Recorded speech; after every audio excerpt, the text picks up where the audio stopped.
Hello, my name is Benjamin Hart. I'm an American attorney and the managing director of Integrity Legal here in Bangkok, Thailand. The notion of a sponsored work permit has come up a lot in the last few weeks. I've had a lot of people asking me about this topic. They've been using this term, sponsored work permit. And another thing that's been posed to me is employer of record, this other term. And these seems to be terms that are just sort of being made up, for lack of a better term. And what it looks like is sponsored work permit is being used euphemistically. Basically, it seems to me to imply a work permit that is being sponsored by a company that someone is ostensibly working for to allow someone to come into Thailand. And it looks to me like, and I don't know the context of every given case, but this term, sponsored work permit, it seems to be a euphemism for work permit being used pretextually simply to get a visa. And it looks to me also, based on what I'm hearing, what people are telling me who are talking about this topic, is it's a work permit that's on a company that someone does not intend to actually work for. They're just using it as documentation to get a visa.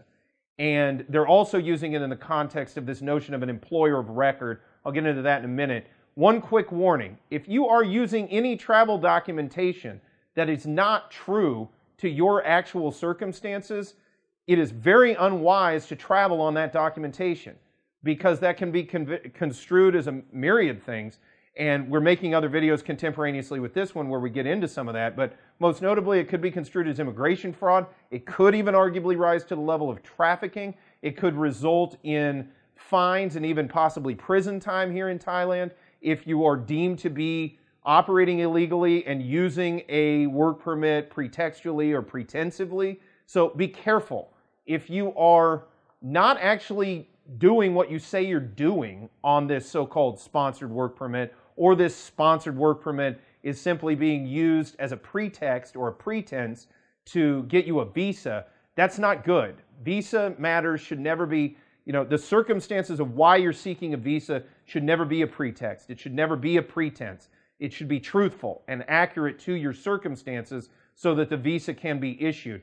Failure to do that can result in real problems. And as I said, we're making videos contemporaneously with this one where I get into the actual statutory, the penalties associated, and there is even jail time under certain circumstances associated with immigration fraud and fraudulently working in the Kingdom of Thailand. Now, this notion of quote-unquote employer of record, I've seen that and I've heard that from folks that have contacted us. I don't even know what that means. I think that's been thrown around out there to sound important, but anyone that sponsors a work permit is an employer of record. That's all that means. I employ people at the firm here, and I guess I'm an employer of record. Anyone that employs anybody, a person can employ another person and be an employer of record. The recordation of the employment occurs when someone gets paid, and payroll taxes, etc., associated with that. That doesn't have any special meaning. So for those out there, and again, I've had people call in and ask this question: are you an employer of record? Well, yeah, in a sense, but I think people think that has some more significant connotation than it does.